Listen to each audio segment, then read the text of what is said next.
Hello, everyone, and welcome to Blogging Theology. Today, I'm delighted to talk again to Saqlain Choudhary. You're most welcome, sir. Assalamu alaikum, Paul. How are you doing? Good to have you back, sir. Good to have you back. You may remember from before, Saqlain is doing his PhD in physics at the University of Oxford.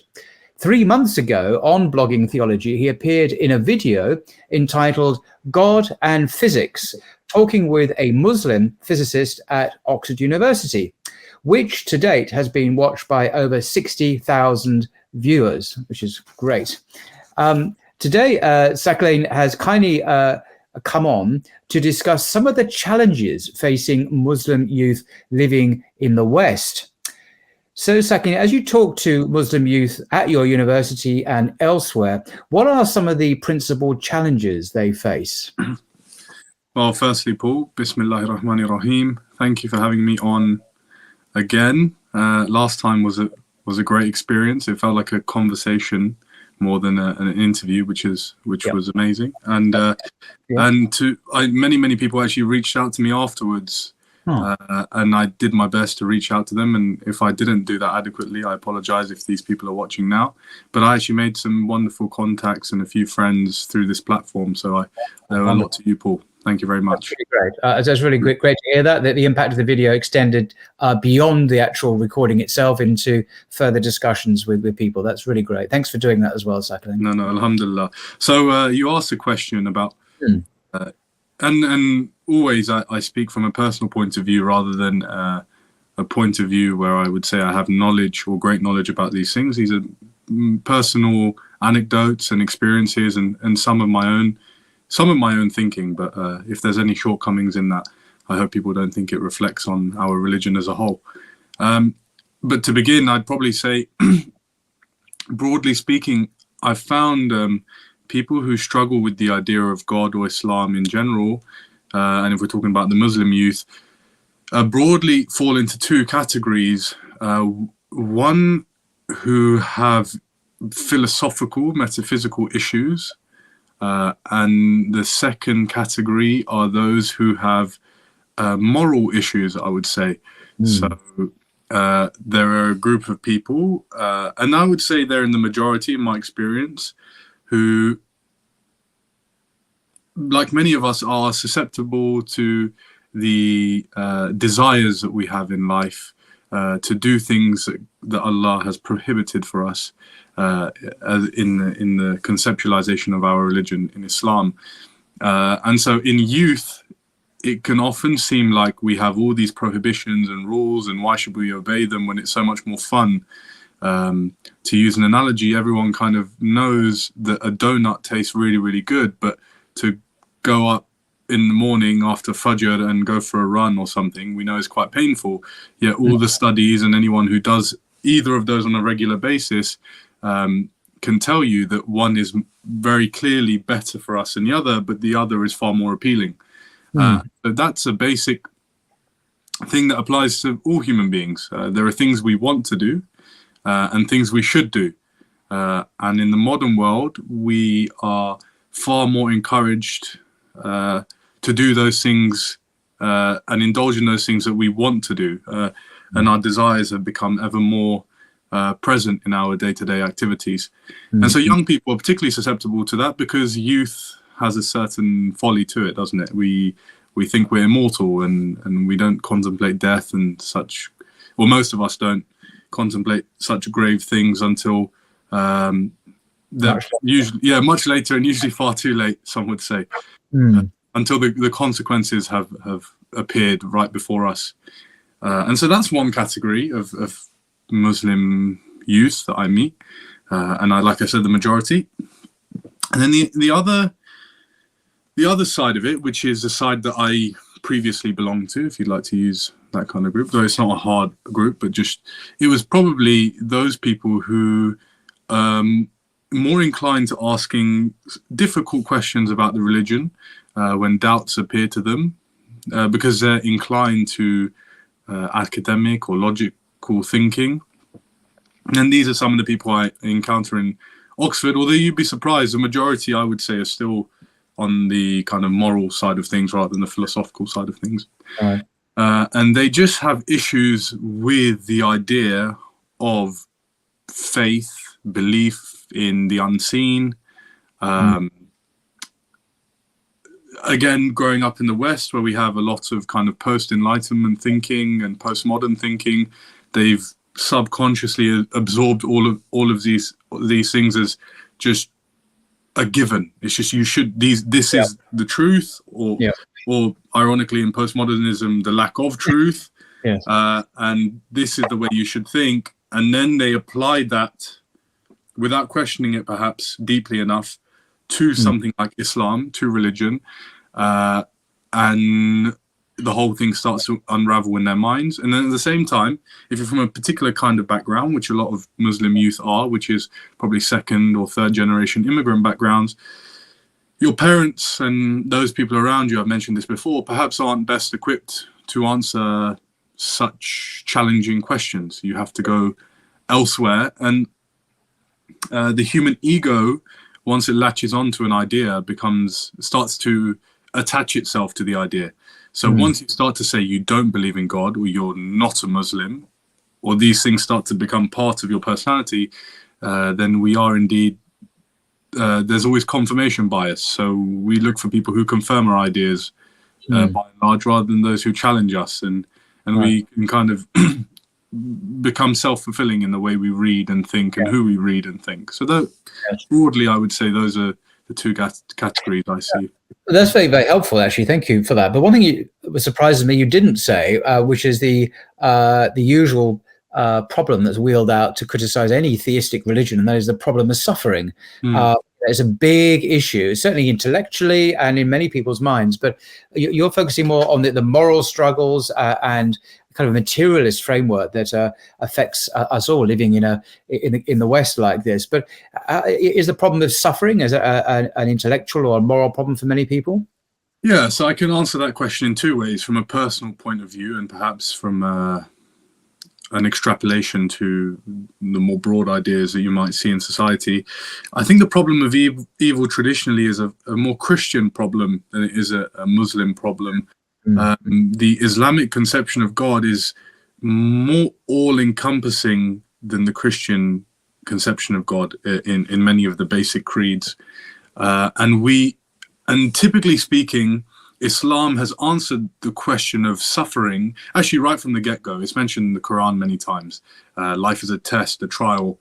And there are many narrations of the Prophet, peace be upon him, which suggests that God is often on the side of those who are suffering. God is with the brokenhearted. And so Islam in general has I would actually say, the most comprehensive way of dealing with suffering. I mean, there are better articles and books that explain this than I will briefly here. Yaqeen Institute, for example, have a fantastic article. You mentioned the divine reality earlier, and I mentioned it last time. There's a fantastic chapter. Yeah. Well, as you mentioned it, we'll give it a plug. The divine reality, God, Islam, and the mirage. I like that word, the mirage, the illusion of atheism, by Hamza Zorsis, of course. And I've actually been reading this book for the first time, I'm ashamed to say, but and it's very good, very readable. The first chapter, atheism, its definition, history and growth. Then he goes on to the implications of atheism, life without God, and the universe from nothing, and denying God. And I mean, it covers all of this, and it's in a very readable way. So I do actually strongly recommend that to people who want a good entry-level introduction to these issues that offers I think, quite persuasive arguments and answers to many of these issues.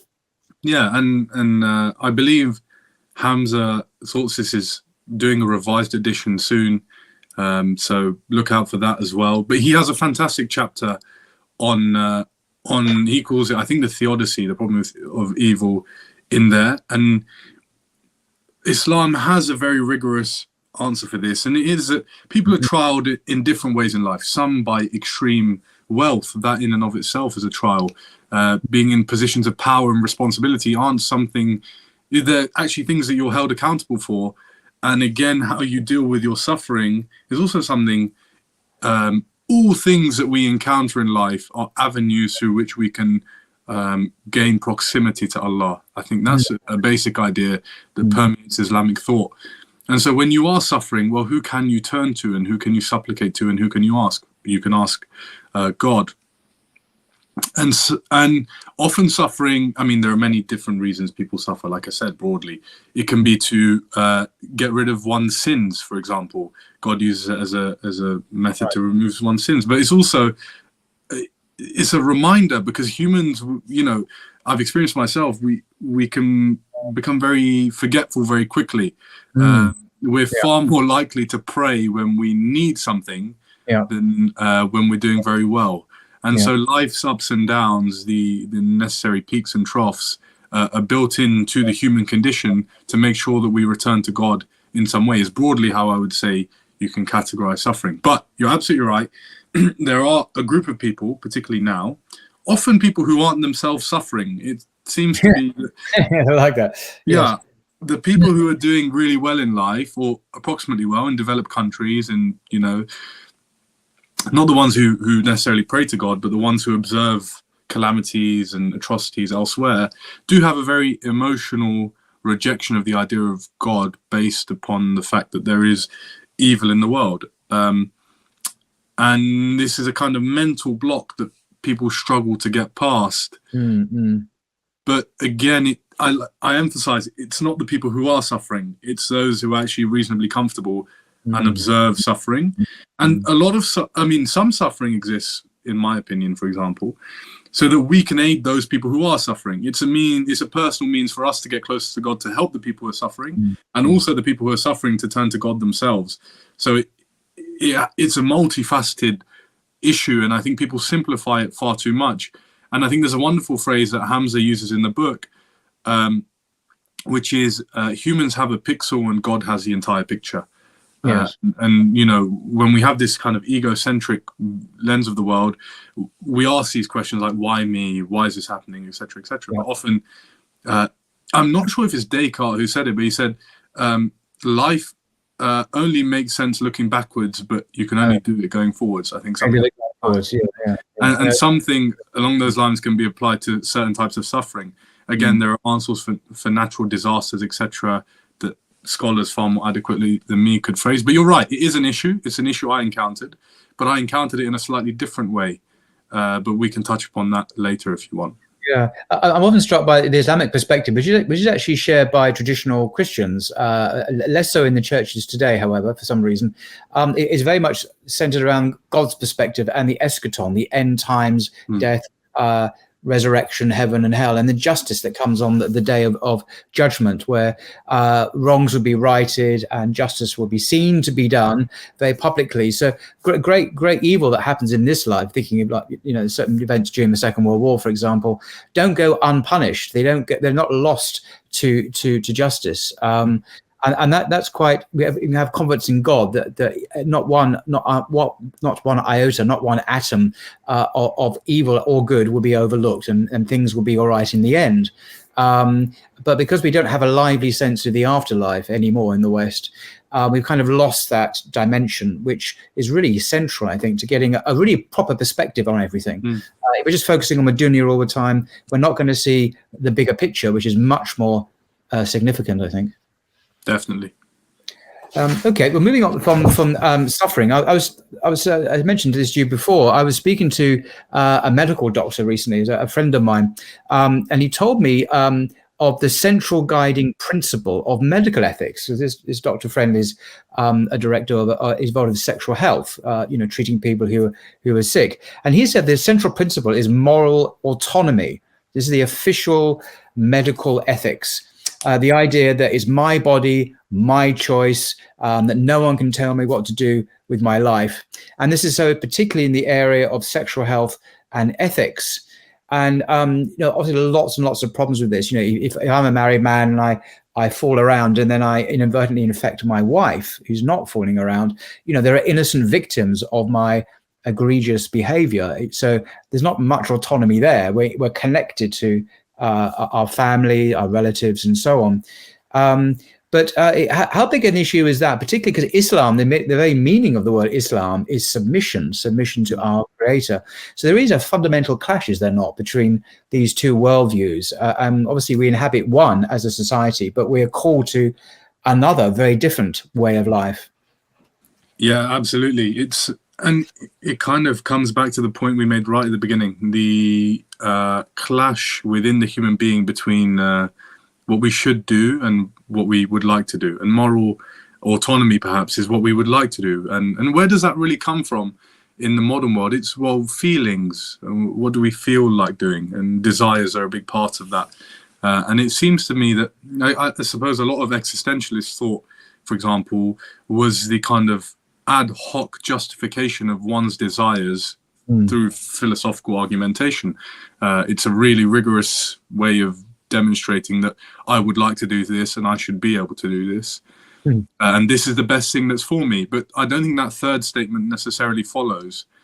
And Islam is and I guess it's a great struggle of life, is that you should eat broccoli and not chocolate, and things like this, these kind of very obvious statements, but they just don't sit well within us.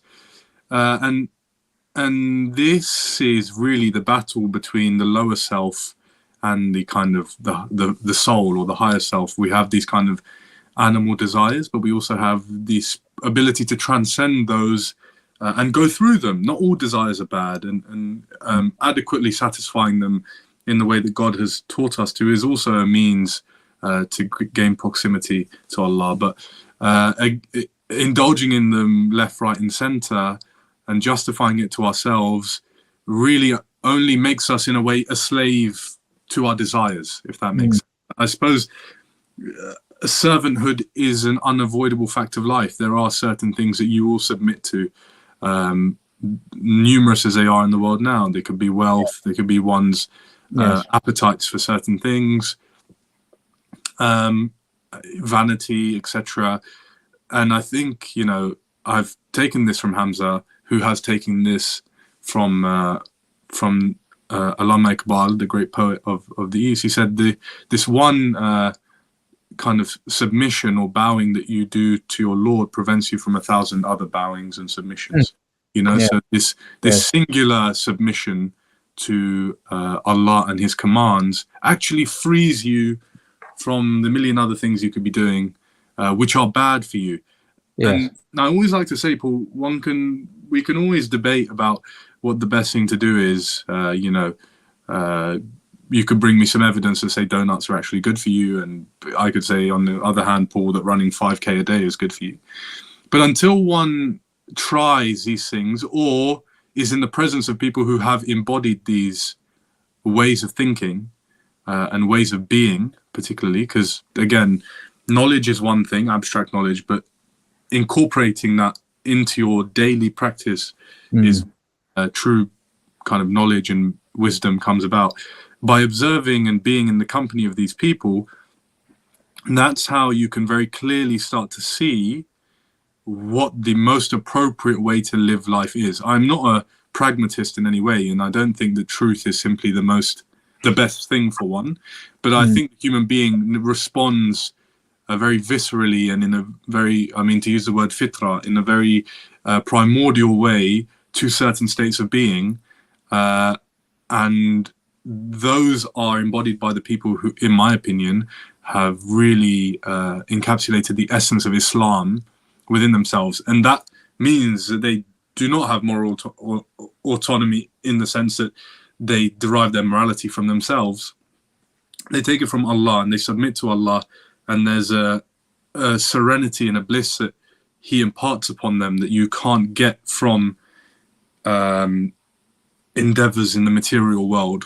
Yeah, I think you hit a really important point there. The idea, if I've understood you correctly, the idea of having good, wholesome companionship, company, friends who hopefully will be further down the path than one is oneself, that one can look up to and learn from, and they embody, they model what it is to be, God willing, a good Muslim in terms of praying regularly, custody of the eyes, and speech and all the other virtuous acts and obligations that we have to undertake, people have to undertake as Muslims.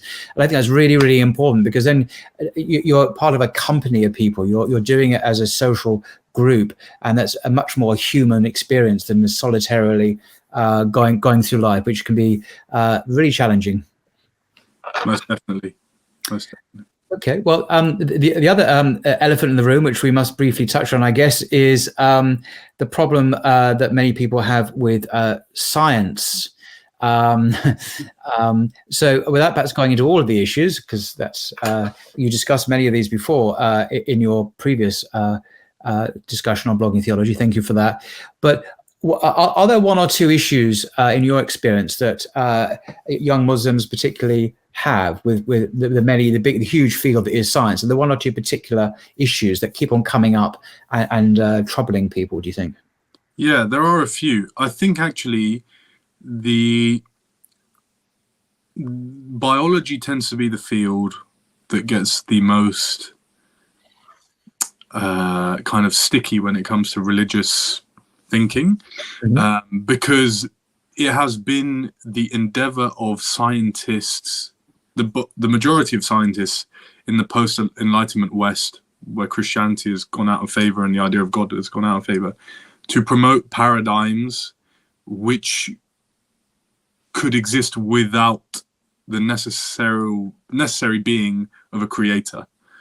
And so something like evolution pops up quite frequently, especially at an early age. I think later on, if you're actually a rigorous scientist or you've actually looked at evolution in a more sophisticated fashion, you see that it's really a narrative constructed with bits of evidence, but it's not fact in the same way or to the same degree that well, any scientific truth has a degree of uncertainty in it, but it's not nearly as concrete as people would like you to believe. If I was to recommending a book in general, See Without Shore is actually a fantastic book about traditional Sunni Islam. But the author himself was a convert to Islam. His name is Nuha Mimkela. He's quite famous in America. And he devoted a chapter on certain issues that come up. He also talks about the problem of evil. And he mentioned things like evolution and science in general. He makes some fantastic points, which is that it's almost like you can take evolution as a lens and make a number of things fit to it, but it actually doesn't fit as well as people would like you to believe, or in the way that they like you to believe. The idea of random mutations over long periods of time, creating complexity of being. And even then, along the way, there are kind of biologically miraculous moments, such as just the commencement of life from inanimate matter, life coming from non-life. And so these narratives can be manipulated to influence young people and the public and anyone involved in science, particularly around ideas such as evolution. And like I said, there are people who study this far more in depth than I have, but I recommend a few of those chapters to people. That's one thing. What I do then, perhaps you can afterwards give me the details, and I'll link to it in the description below. Yes. So you can all click on it and have a read. So thank you. Definitely. Okay, so is it just evolution? Anything else in science that troubles? It's not specific topics, but rather the way science is taught. We've mentioned this before, but science is now devoid of any kind of understanding of what science is. We understand that it's very useful and pragmatic, and it is able to produce all these wonderful things for us. Me and you would not be able to communicate without modern science, as we are, for example. But you have to understand that there does not necessarily have to be a conflict between scientific thought and religious thought. And especially in Islam, it's not been the case traditionally.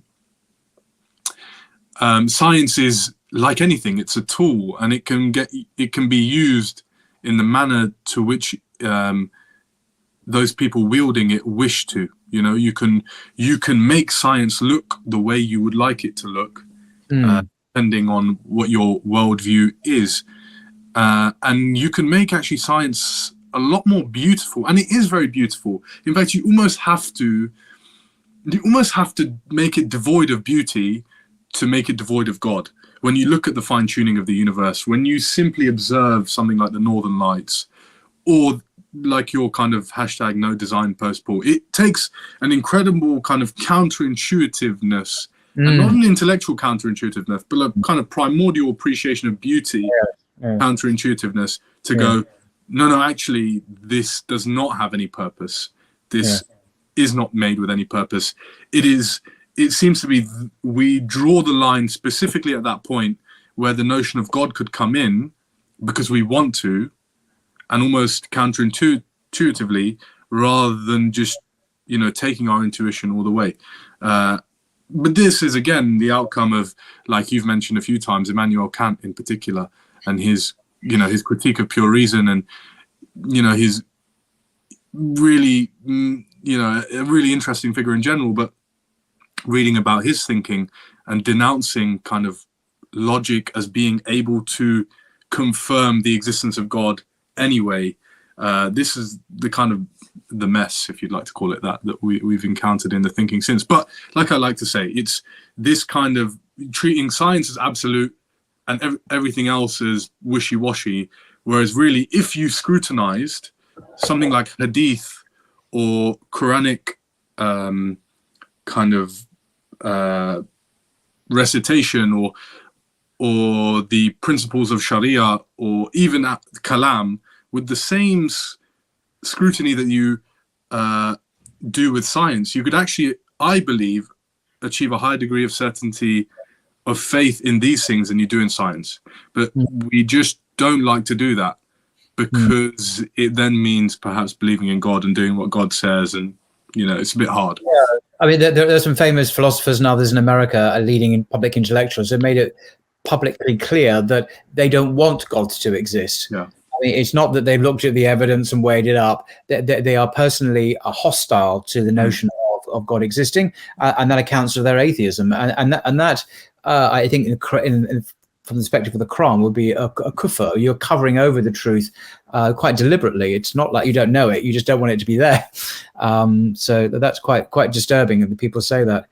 Perhaps moving on then to another, I'm going to ask you if it is an issue, that is possible misunderstandings of Islam. Now, of course, our society, the West, is awash with misunderstandings about Islam. Difficult to know where to start. But are there any particular issues, maybe to do with Sharia? I mean, we've obviously spoken of the problem of evil, but misunderstandings. So there's wrong ideas about Islam that people have. And even people who are Muslim may have wrong ideas. It doesn't mean Muslims are suddenly infallible because they're Muslims. Is that an issue? Definitely. Actually, I hadn't thought about it, but they do still fall under the philosophical group of denouncers, I suppose, but they're less concerned with metaphysical things, and they're more concerned with moral issues or moral philosophical issues. So you've had fantastic people on, like Justin Parrott, talk about slavery, for example.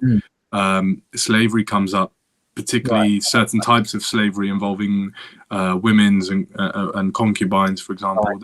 Yes. I once knew a female acquaintance who was from a Muslim family, but she said, "Oh, there is sexual slavery in Islam, and therefore I don't want to be Muslim," without perhaps having taken the necessary understanding of what that conceptualization of slavery was. And it seems to be that we inherit a certain way of thinking in the West, growing up in the West, and we subject all other forms of knowledge or traditions to these inherited lenses, I would call them. So we have a conception of slavery as it is, or it has been, in the kind of transatlantic slave trade, which was a massive atrocity.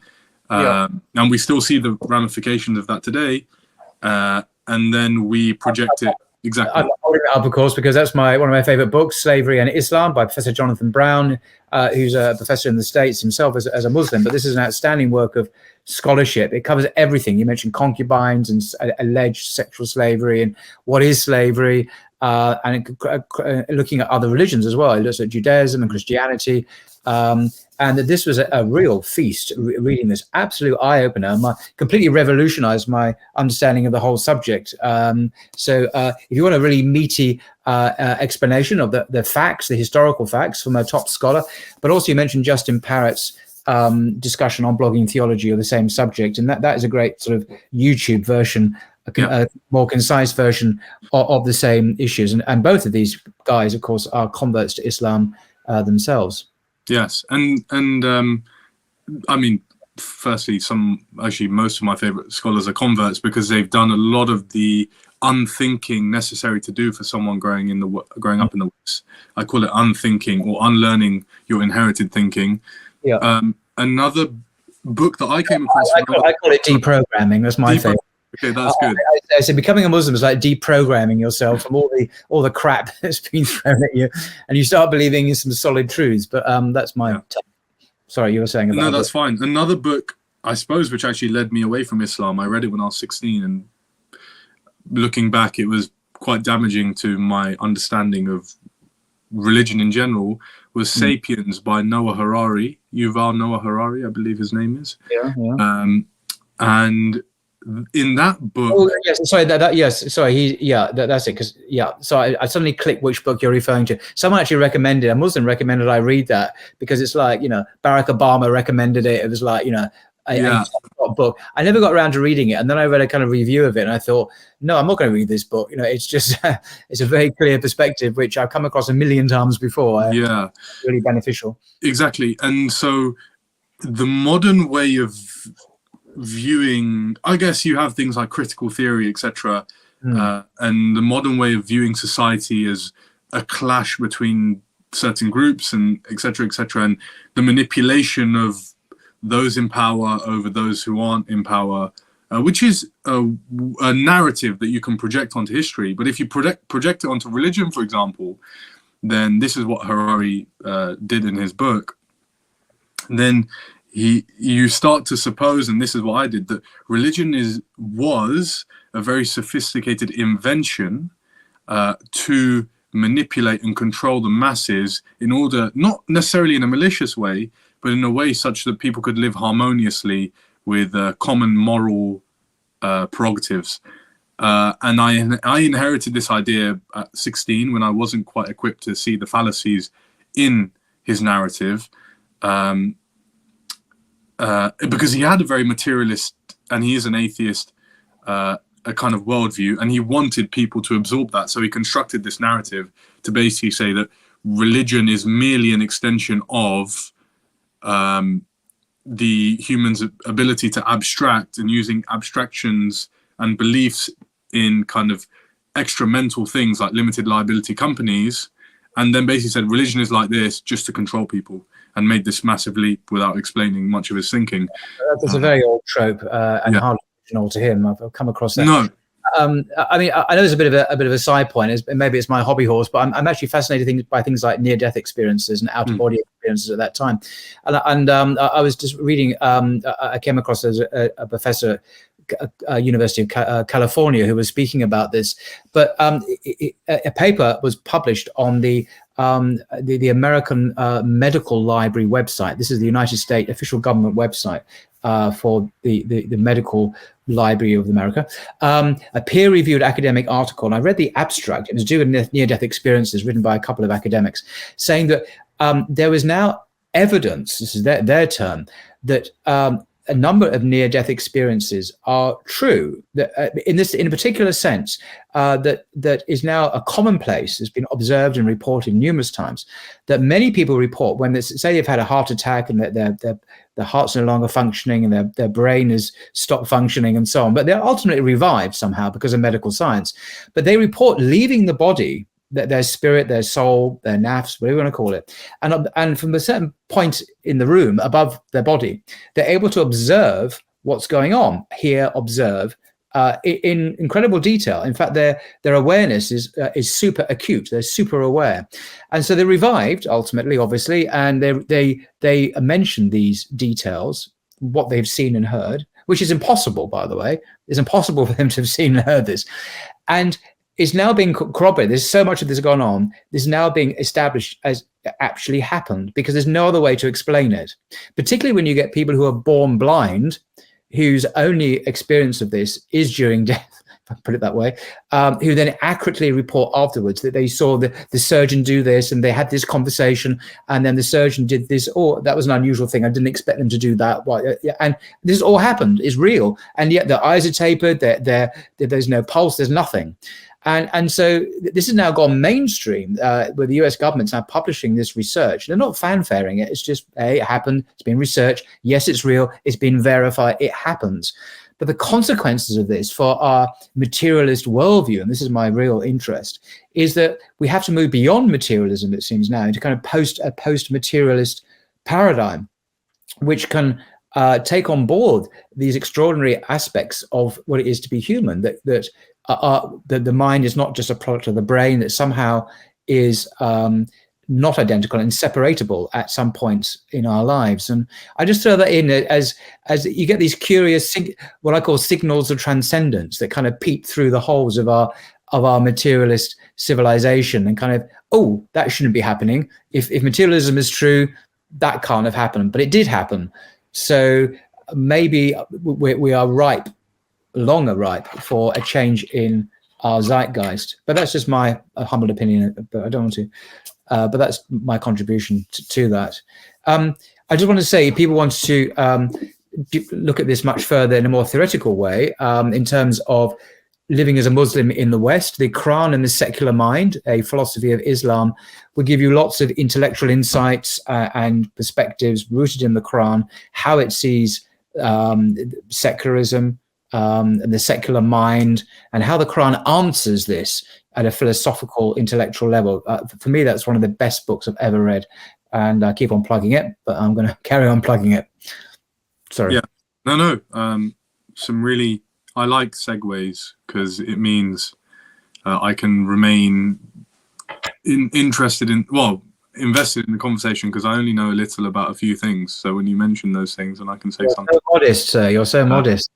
But what you mentioned there is really interesting about materialism in general. And I think the reason that we cling to materialism, despite it being very counterintuitive, if one considers the primacy of consciousness and how magical consciousness itself is, exactly. The reason we cling to it is because it serves our desires very well. And the human being is usually more engaged by desires than it is by rationale. And so in a materialist worldview, the point of life is to remove as much suffering as you can and indulge in as much pleasure as you can, whilst for some people, if you're considered moral, doing as little harm as possible. So broadly speaking, that's how you should live your life. And materialism is a very convenient way to do that without any hard kind of moral values that you have to adhere by. But if you're speaking about we're going to have a post-materialist world, I meet an astonishing number of people who convert to Islam, or even if they don't, they look at a lot of Eastern traditions, whether it be Taoism or Buddhism in many diluted forms. I myself read Eckhart Tolle, Power of Now, when I was like 20 or something. I thought it was pretty good, but if you ask an actual person from the East, apparently it's a very diluted, rubbish version of. Oh, it is, yeah. So, my idea of Californian Buddhism has nothing to do with actual Buddhism at all. It's been repackaged for audience in America. But there is some kind of yearning within the human being, which is obviously addressed in the Islamic narrative, that we are destined for something greater than simply our desires.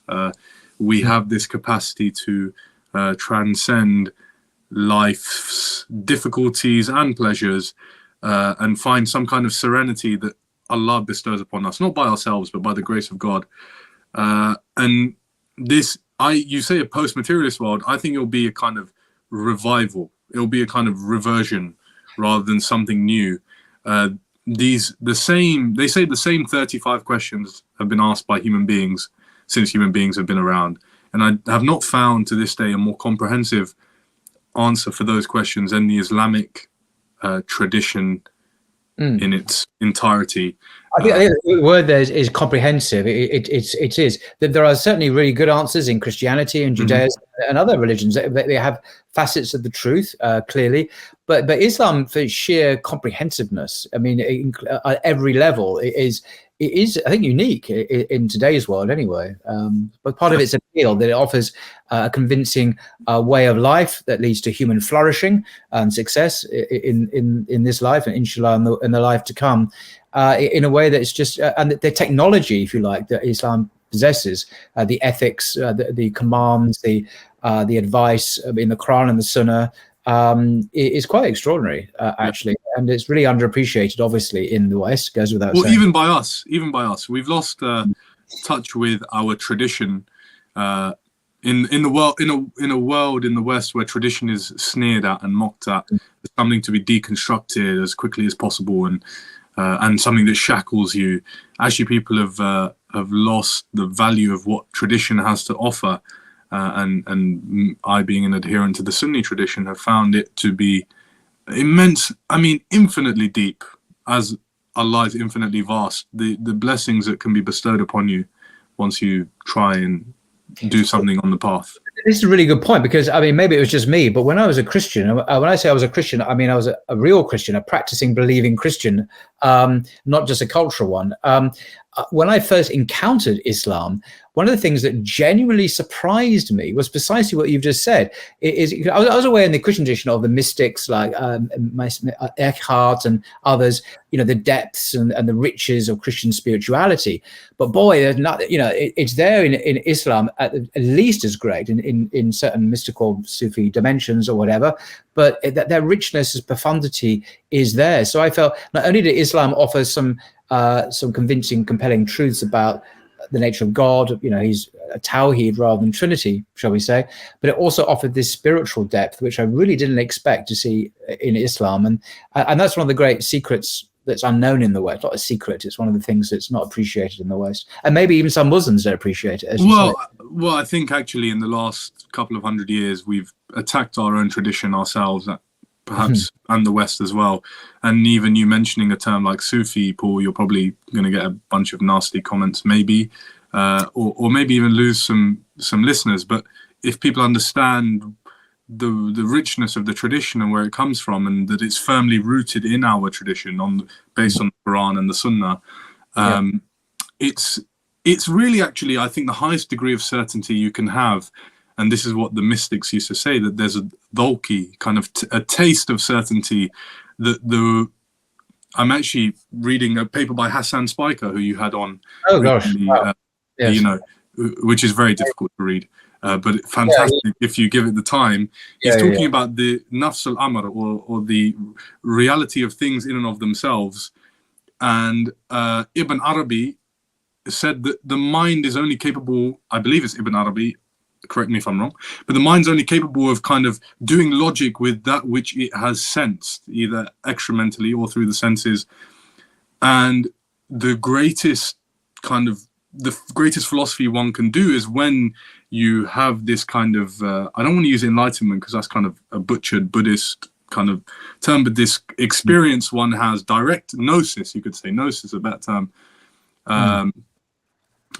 And that is the ultimate endeavor in life, and the ultimate felicity or bliss one can have, this kind of ihsan, this excellence one can achieve.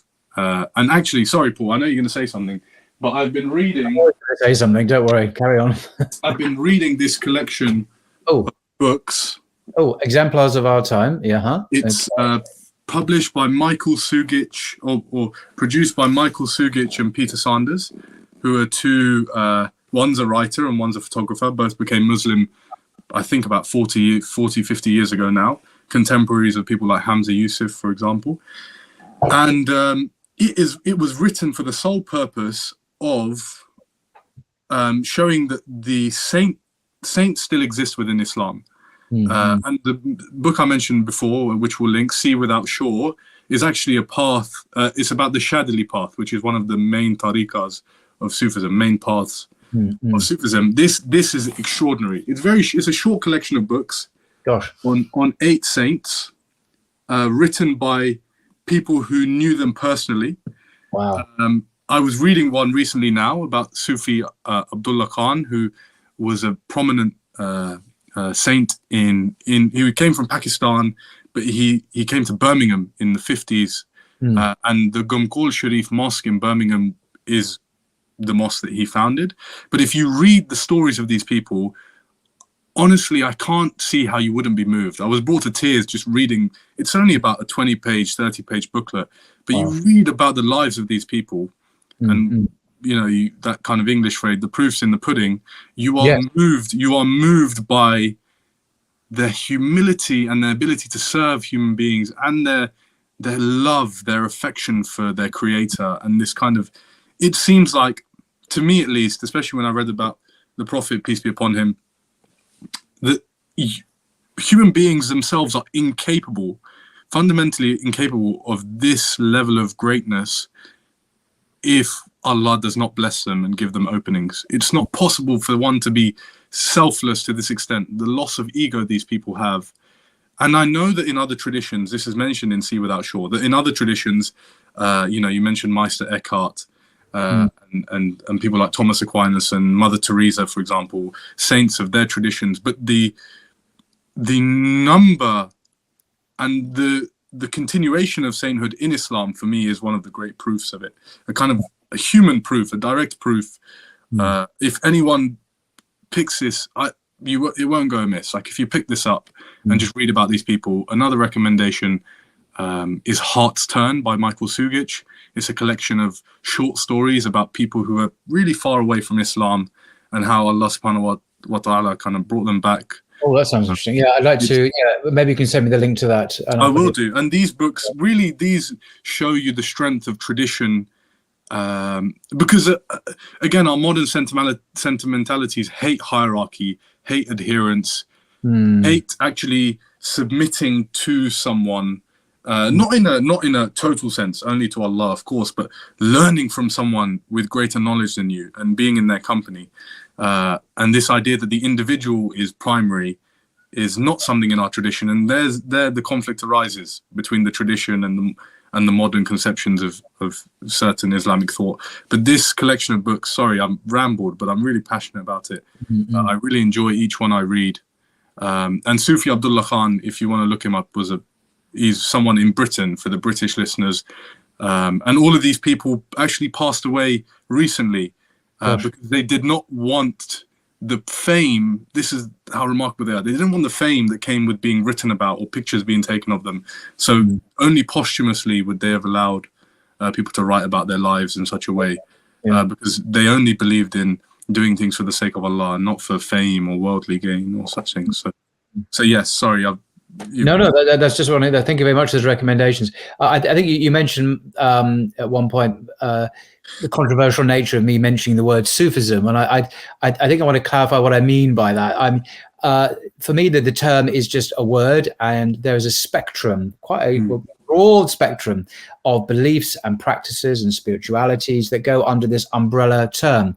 And so I'm far from endorsing everything that goes on under that name. Some things, in my opinion, as a layman who knows little, would appear to me perhaps wrongly as haram. They're just unacceptable. But some things do fall within the Sunnah and are fine. And I remember reading Ibn Taymiyyah, of all people, on this, and you know, he was fine if Sufi practices were within the Sunnah, within the law, as he called it. No problem with them. It's only when they transgress and go beyond the divine parameters of what is permissible, and I won't go into what those issues are, it's a different subject, then it becomes really dodgy. So I'm not endorsing anything that goes under the name of Sufi, but only those things that are conformable within the Quran and the Sunnah completely. And then that's fine, because it's an emphasis on the interior self-purification, on one's relationship with the divine, and so on. That is obviously very, very good and part of Islam itself. It's not something brought into Islam. No. And it's really interesting what you mentioned. The greatest critics of the Sufis were the Sufis themselves. A fantastic. Sorry, it's only trying to interrupt, but sorry. Say that. But Hamza Yusuf, the Sheikh Hamza Yusuf, also a Sufi guy himself. Yeah, I've seen him on video, and it wasn't that recorded that long ago, saying, criticizing Sufis today for not doing that. He says today's Sufis don't criticize themselves. Yes. They criticize so-called Wahhabis, and which is an appalling term. And so they precisely don't do that now. And that was he's coming from within that tradition, saying it's completely unacceptable the way most Sufis behave, or many Sufis behave today. So what you're saying is the kind of the best practice, perhaps at another time. Yeah, and he's living up to the tradition again by pointing out the flaws of his contemporaries, and I completely agree. In Sea Without Shore, there's a point in the book where Nur Hamim Kalla is about to get married, and he asks his sheikh for some blessing, and he's from the Shadili Tariqa, and his potential spouse, who later becomes his wife, he says, oh, she's from a Naqshbandi sheikh, and his sheikh says, that's fine, the Naqshbandis are like us, they haven't innovated, everything they have is derived from the Quran and Sunnah, they aren't like some other groups. So you're completely right, Paul, and it still happens in the modern world. Of course, we don't endorse all things under an umbrella term, but we also, similarly, if we expand it to religion, just because some religions are false does not logically mean that all religions are false. Yes. I mean, on this point, I mentioned this to a Salafi brother, friend of mine, a very wonderful man in many ways, about because he has tended to go along with just condemning Sufism. And I said, well, there's a spectrum, and some things are within the Sunnah. And he said, yes, that was the case. But his argument was not to use the term, because in his view, the coinage had been so corrupted, in his view, by abuse and misuse, that we could no longer use that. You can no longer affirm Sufism. So he never used it. He never spoke positively, because but my view is different in that, we can have some discrimination, discernment in this, and we can say some of it's good and some of it's not so good. Like many things in life, we don't have to have a blanket rejection. And I think that blanket rejection, and I understand why he's doing it, is to do with the way the word is understood in some people's minds. But I still think, perhaps, can't we work harder to try and express ourselves, what we really mean when we say Sufism? And I think we can do that. I don't want to, labor the point, especially because I know I don't want to turn people off either. I have many friends who are from who ascribe themselves to be Salafi or Salafi Hanbali or Hanbali Athari, and many of them have, indeed, I would say, better character than me and have memorized more Quran and Sunnah, etc. I'm not here to attack groups, because it's not my position to do so.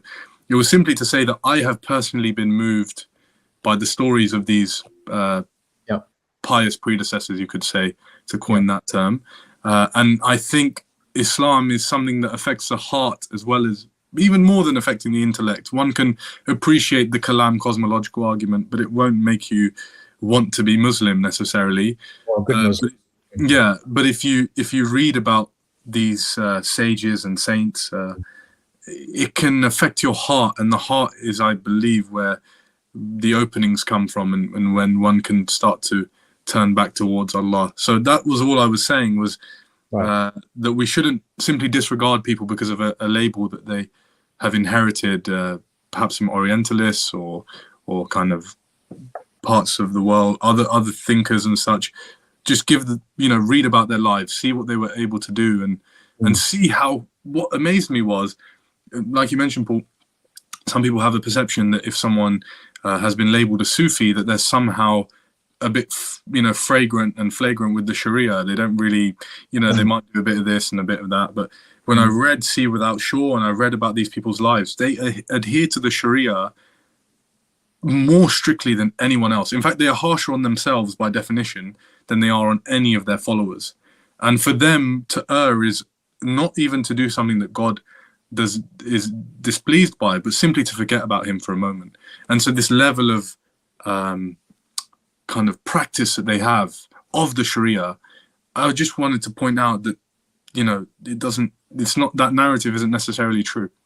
No, I think it's helpful. We're talking about, advice to Muslim youth. And I think this is relevant because there can be a sectarian ethos in the way, well, I'm now with this particular group of people. No, I'm with this particular group of people. And a bit of mistrust between the two. And I guess it's understandable, and you know, one can learn things from different groups as well. It's not the end of the world, but I think ultimately, you know, well, there is a nuance and a complexity to this, and taking absolutist positions sometimes is not always wise, although sometimes it is wise, of course, particularly if you've got very modernist, secular, liberal kind of groups of Muslims who basically want to Islamicize, as they would see it, the zeitgeist. That you know, there's no issues there. That's simply, you know, to be questioned quite thoroughly. I think a fantastic person who you actually kind of introduced me to, Paul, not directly, is Imam Tom. Is it Fukini? I don't know how to pronounce his surname. Italian name. Yeah, exactly. He is someone I think who strikes that balance really well. If you listen to him, again, someone who's trained a lot more than I have, mashallah, and I listen to him regularly. And if you listen to the way he talks about dealing with such issues, and he's quite generalist, and he's very nice to listen to. He embodies good character, and he's have a sound training. Allahu alam, but you know, again, listen to those types of people, and you know, he made a very good point in a video I watched the other day, which is the four madahibs are respected and they respect one another, but you shouldn't go around bashing people on the head with it, that you should be Hanafi or Shafi'i or Maliki or Hanbali and we are right and you are wrong. And that's not what the Sharia is about. Ibn Taymiyyah himself said that if you are Shafi'i, Maliki, Hanbali or Hanafi, that you are on the deen of Islam. So again, and it's a modern thing, isn't it, Paul, in certain ways, this clash of, whether it be a clash of classes or clash of genders perhaps, or this kind of, not that there hasn't always been some kind of internal strife, but there was a harmony even between different religions in traditional Islamic civilization that was established that we're kind of struggling with at the moment, and that piques my interest as well. And if you can look for the things perhaps that bring us closer together and always have good conduct, I think, you know, sometimes I think people just start making personal attacks on people rather than trying to discuss politely the idea. You know, the people become the idea, and then you attack the person, and then you get into dangerous territory. You might be offending God yourself by saying bad things about a certain person directly or whatever. But anyway, I think we've digressed. I apologize. No, digressing. Like you said earlier on, digressing is good, particularly as you now mentioned someone who I have a huge amount of respect for, Imam Tom, as I call him. He's been on Blogging Theology a few times, talking about how Wallach's book, Impossible State, and another book, and we're working through Wallach's work, it seems, which is amazing. But he's someone who is very well schooled, trained at the University of Medina, I think, in Saudi Arabia, and clearly is very erudite and very able to express complex ideas in simpler terms. He can summarize Wallach's work, which I read some of it, and it is not easy to summarize, but he manages to do it extremely well, I think. But also he has he's an incredible number of videos he's coming out with, and advice on this and that and everything. You know, he's a generalist in many ways, and the quality doesn't seem to be in any way diluted or affected by that frequency. And yeah, I mean, I would recommend to younger Muslims to watch him, listen to him, learn from him. He's very accessible. So I'm glad you mentioned him. So in conclusion, I just wanted to say before I invite you perhaps to conclude, as we perhaps wrap up, I had the privilege of interviewing Professor Linda Woodhead several weeks ago. She's a professor at King's College in London, one of Britain's most eminent sociologists of religion.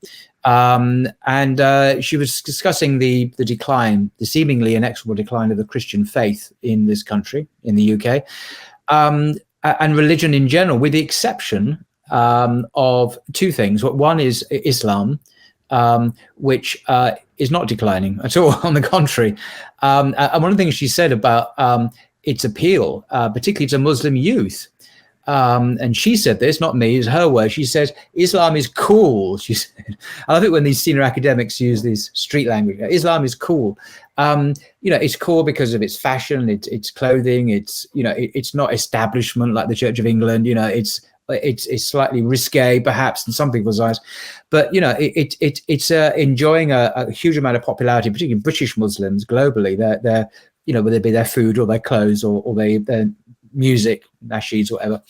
And that's incredible. That's one of the good news stories about Muslim youth in this country, is the sheer vitality of Islam in all its manifestations in their lives. The other thing that is having not a revival, but is beginning, is paganism, of course. Angel worship, Ouija board, the witchcraft. I kid you not, I went into a major bookshop here in London the other day. The witchcraft, it's called witchcraft as well. It's not me saying, it's witchcraft. It really is witchcraft. The huge witchcraft section, black magic, white magic. Oh my goodness me. And I looked for the religion section. It was much smaller, and it was nearly all Christian as well. They basically ignored Islam. Extraordinary. Anyway.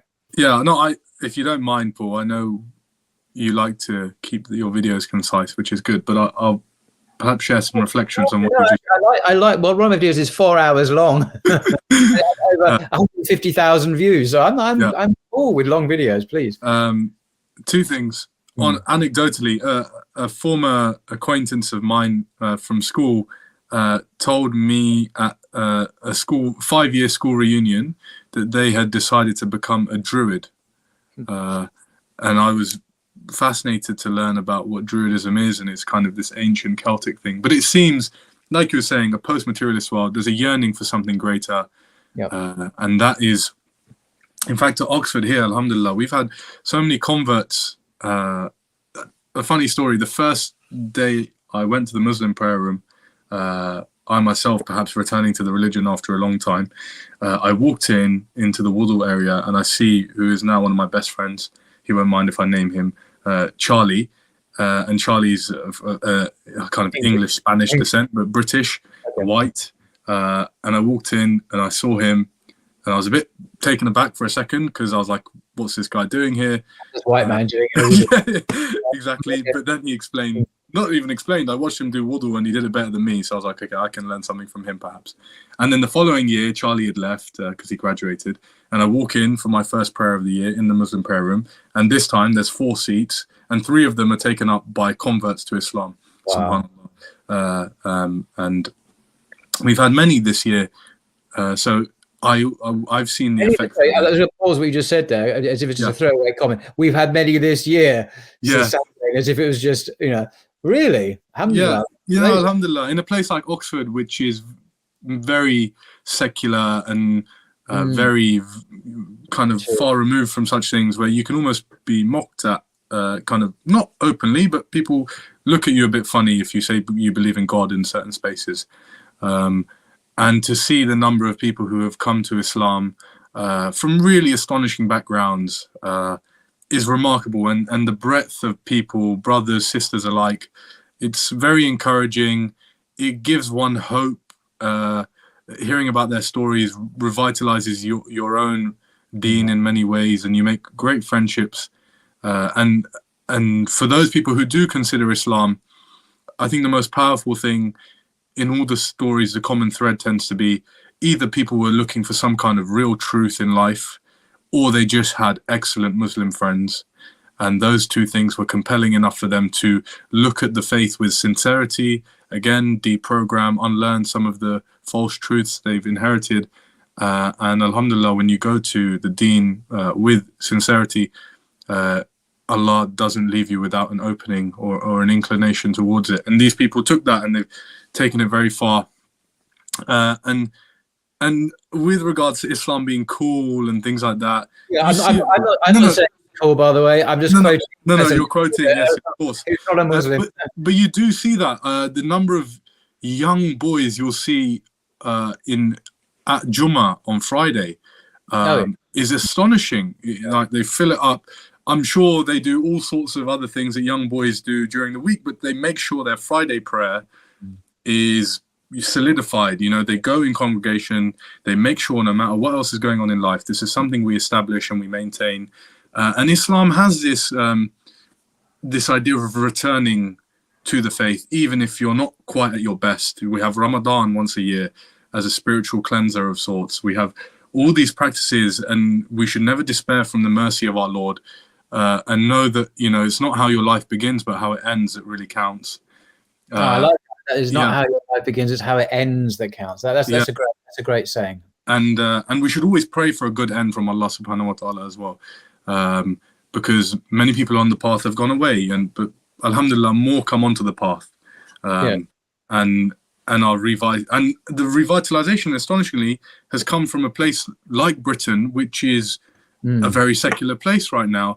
And the reason is, in my humble, non-academic, anecdotal estimation, so take it with a kind of a liter of salt, if you will, is we are further along the line of seeing the consequences of a godless and materialist way of living than other places in the world, because we advanced earlier and we abandoned the idea of God earlier.